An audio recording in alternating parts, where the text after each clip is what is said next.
Alright, so I'm here then with the famous David. By popular demand, he's back. He's always here, believe you've got something you want to say first, David? I have. Good evening, by the way, Soffies. I just need to take a moment to remember Tony Kelly. Tony Kelly, at Nota Kirby on Twitter, some of you might know him from there. This man was a legend Evertonian, and he passed away yesterday. Well, that win was for him. He was on the screen at half time. I'm sure he was in the. He wouldn't have made the programme, it was too late. But I'm saying to you, this man was a proper legend, Sophie. Lindsay and her family, Millie Kelly's granddad, and I just want to say from all Soffies, that was for you there, T, today. 3 points for the Soffies.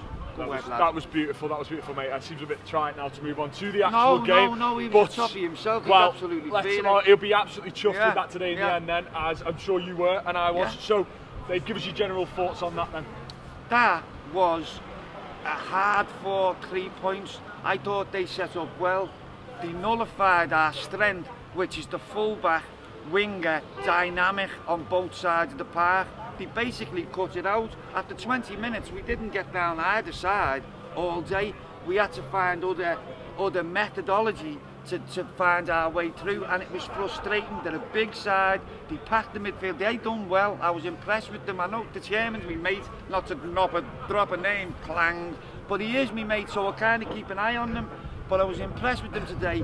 But my actual thought of the day was the manager, our manager, won that game for us today with those. He did. You know, so you spoke there about, like, you know, out on the flanks, it was tough for those lads. Obviously, it looked like Theo Walker didn't have the best game. And Seamus just coming back too. Of course, it was a tough game for them to come into. And what does that say about this, you know, trying Richarlison, you know, as in a the middle. forward, through the middle. Is that something that we should give up on, or because of how tough this game was today? No, I just think that's taking your knocks. It's learning as you go. I'll give you a juxtaposition to that. At Leicester, the Richarlison was the focus. He was the pivot from which we moved. Today, they set up better against us than Leicester did. So we had to find various ways. I thought he came into the game more later on, but it wasn't the same dynamic free-flowing thing as we had 2 weeks ago. In this league, it's about points. There isn't a column for how well you played at the end of the season. So we need to be functional. Shut up, you. There's Graham again, trying to put me off in the interview. Carry on, not getting really well. No, it's actually what we need to do is we need to learn that was the problem under Allardyce.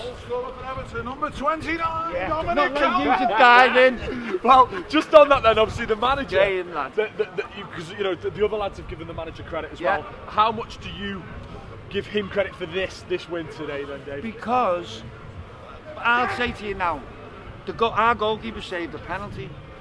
The first goal in that game today, because of the kind of game that it was, Sunday's a nightmare day for us to get results on anyway, by the way. I mentioned it on the podcast, over 15 years, 20 years of it. So what I'm saying to you is, that 1-0 there, the keeper saves it. By the end of the game, no one was even remembering that the goalkeeper had saved the penalty.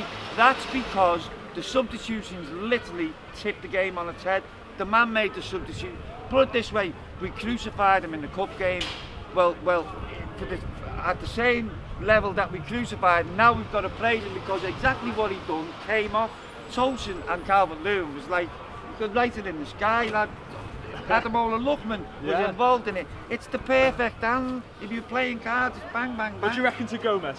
I thought he was absolutely fabulous. He looks like a Rolls Royce of a midfielder. He looks intelligent, like he's got 2 feet, he plays with his head up, he's physically imposing, and he actually nearly got away from that kid there before, in the first half when he was running away.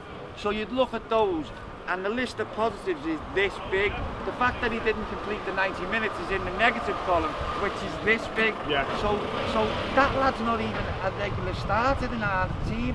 The bench as well, that was another aspect today. I looked at the bench and thought, we've got 3 substitutions out of 5 there.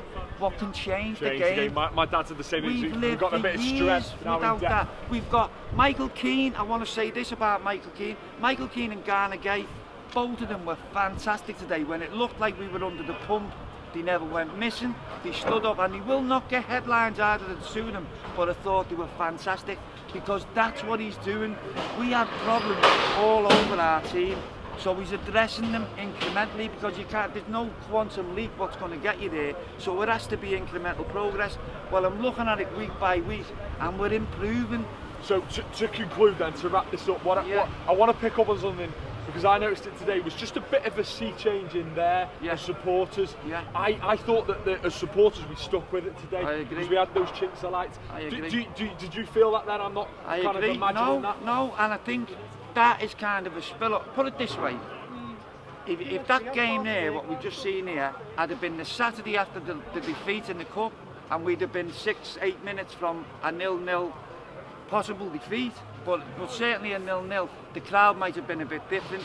The Leicester goal, the manner of the victory, that's spilled onto this and it carried on. But I also thought they weren't great today, but they weren't bad either. No. We were the better side for most part of the game, but we needed that little bit of extra. The substitutions now, this squad brands again. I've said this to you before about how this has all got to lock together. It's a big ass thing what we're looking to do here, and there's going to be no quick fix. But if you look at it, it's like watching a bricklayer build a wall. If you go back after a few days, you see the shape, you see the idea in the artist head of what he's trying to create. Well, we're starting to see that now, and the substitutions if somebody else had done it, Klopp or Guardiola, they'd all be saying he's a genius. Look what happened, he's just done that and bang, that whole game turned around. Well, we've been looking for that for time. It's the anti-Allardyce that was today, so I'm delighted with it. Lovely words at the start as well, Dave. Thank you as always, mate. Much appreciated. Rest in peace, Tony Kelly. Cheers. Brothers, Thank you.